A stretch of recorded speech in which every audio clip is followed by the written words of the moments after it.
They always say the worst prison isn't made of walls. It's made of choices. Because once you make a choice, you can't escape it. And in that room, 5 people were about to face the one thing they had been running from their entire lives. The truth. The silence was heavy, suffocating, pressing against their chests like the air itself was judging them. And behind the glass, Caleb watched. Not like a boy, but like someone who had already buried the people in front of him. They begged too. He said quietly, "My father, my aunt." They begged, and no one chose them. The lights flickered, and then the table lit up again. This time in a calm blue glow. A single word appeared. Survive, and just like that, the game changed. No more choosing who dies now. They had to choose who deserved to live. Claire moved first, of course she did. Her voice suddenly soft, controlled, almost kind, like she could rewrite everything with just words. Stepping toward Ben as she spoke. "Listen to me. I can fix this. I have money, influence, power.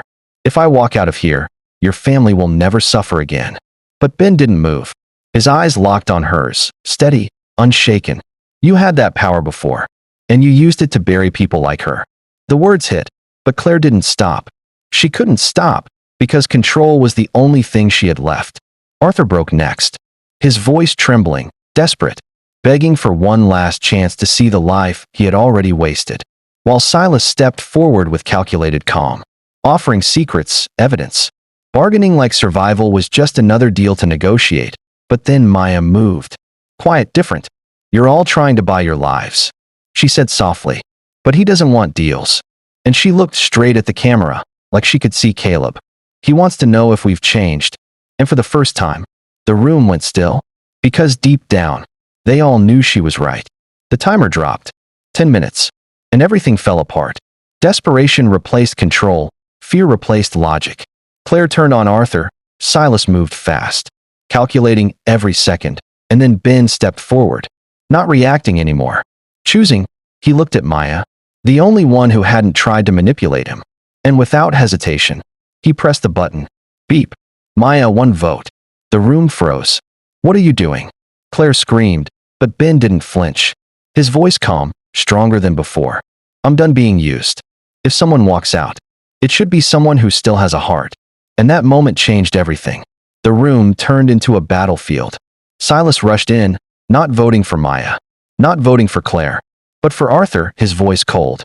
"If I save the week-old doctor, I look like a hero." Arthur shook as he stared at the screen, fear completely taking over. And Claire grabbed him, her voice sharp, desperate. "Vote for me now, or you die here." And under pressure, he broke. Beep. Claire, 1 vote. Now the screen showed it clearly. Maya won. Arthur won. Claire won. A 3-way tie. The heartbeat sound pounded through the room. Louder, faster, like time itself was running out. And then Caleb's voice cut through everything. Calm but final. "A tie means death.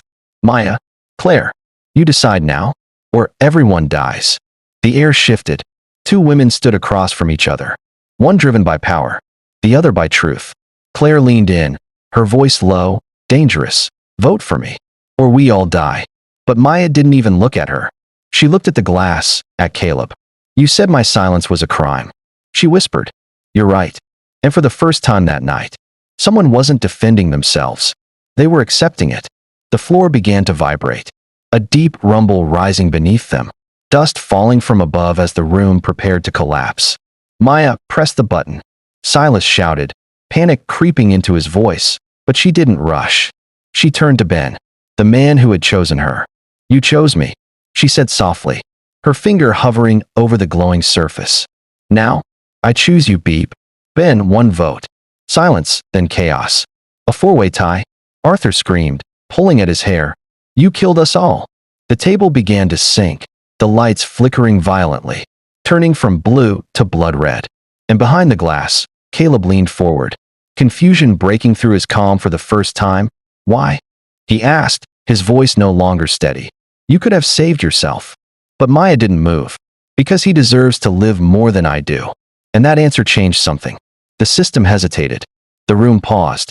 And then suddenly, instead of the floor opening, a door at the back slowly creaked open, the sound cutting through the chaos. "Run," Caleb whispered, his voice shaking now. "Only one." The group turned. The door, then Maya, then Ben, and in that final moment, everything came down to a single truth. Not who was guilty, but who was worth saving. The timer hit 0. The lights shut off. And in the darkness, only one of them moved. They thought the game was over. They thought the final choice had been made. But the truth is, some choices don't end when you make them. They follow you. They test you. And sometimes, they demand one last price. Because survival isn't just about escaping. It's about what you're willing to leave behind. And as the lights died, and the room fell into darkness, only one question remained. Who truly deserved to live? The room went completely black. No blue light. No red glow. Just darkness thick enough to swallow every face, every breath, every thought. Then the sound came. The heavy echo of the door slamming open against stone. The door. Silas shouted, his voice no longer controlled, no longer calculated. Just pure panic, pure instinct. And in that moment, he stopped being a strategist and became an animal. He ran fast, desperate, his shoes striking hard against the stone floor as he lunged toward freedom. Claire followed instantly, her composure shattered, her voice sharp and wild, screaming about her legacy, her power, her life, as if those things still meant anything in a room like this. They collided at the doorway, clawing, pushing, fighting like survival could be stolen.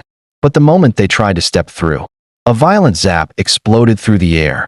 Both of them were thrown backward, crashing into the table, their bodies hitting hard, stunned, broken.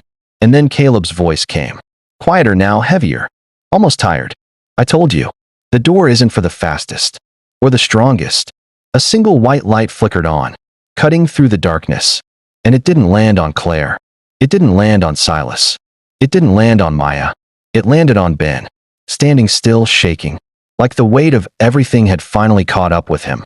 Maya's voice broke through the silence, soft but certain. Ben, go, she said, her eyes locked on his, even as the glass behind them began to crack under the pressure of the rising ocean.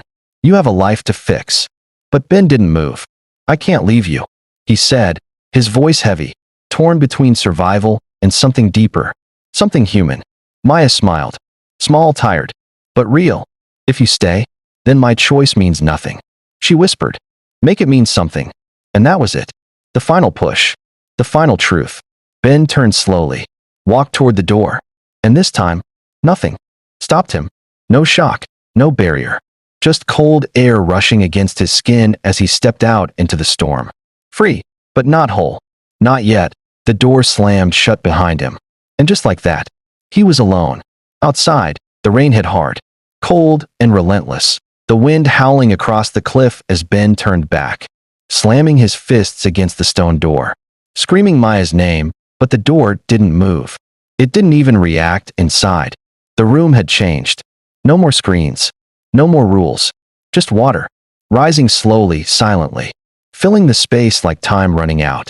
Claire screamed at the mirror, demanding control she no longer had. Silas struggled to stand. Arthur curled into himself. But Maya stayed still, the water reaching her knees. Then higher.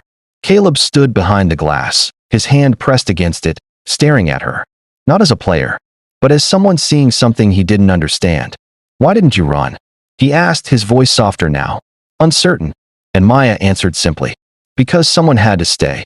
She said, her body shaking from the cold. Someone had to show you that not everyone chooses themselves. The words hit harder than anything else that night. Harder than the votes. Harder than the truth. And for the first time, Caleb hesitated. The crack came suddenly. Loud, violent. The window shattered, and the ocean exploded into the room. A massive wall of black water crashing through everything, sweeping Claire and Silas off their feet instantly, dragging Arthur from his chair, turning the room into chaos, into survival, into the very thing they had feared from the beginning. Maya stood for 1 second longer, just one, looking at Caleb through the glass. It's not too late, she whispered, and then the water took her too. Outside, Ben ran, searching, desperate, until he found it. A crowbar in the shed, heavy cold, but it didn't matter. He ran back, his body screaming with exhaustion, jamming the metal into the door, forcing it, fighting it, refusing to give up. I'm not leaving you, he roared into the storm. Inside, the The water rose to the ceiling. Silence returned, thick and final. And Caleb stood there, staring at the red lever, his father's memory burning in his mind. A man who died trying to do the right thing. And now, Maya, doing the same. His hand trembled, hovered, then dropped hard. Boom. The door exploded open. The house released everything. Water, force, chaos bursting outward like the building itself was exhaling. Ben was thrown back, but didn't let go, reaching blindly into the rushing water until he felt it. Fabric, the yellow raincoat. And he pulled, with everything he had left. Bodies followed. Claire, Silas, Arthur, thrown onto the gravel like the ocean had judged them itself. Broken, silent, done. Ben dragged Maya onto the ground, her body shaking as she coughed, gasping for air, the rain falling over her face as she opened her eyes alive. "You're okay," Ben whispered, barely holding it together. Above them, Caleb stepped out, no longer hidden, no longer powerful, just a boy, standing in the rain, lost, holding the truth in his hand. "My father didn't want this," he said quietly. "He just wanted the truth to be known."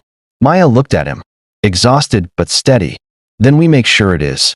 And for the first time, no one argued, no one lied, no one ran, because the game wasn't about winning anymore.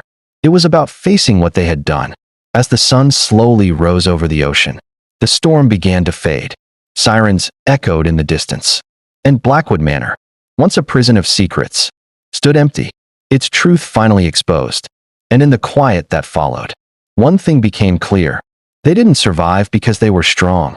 They survived because someone chose not to be selfish.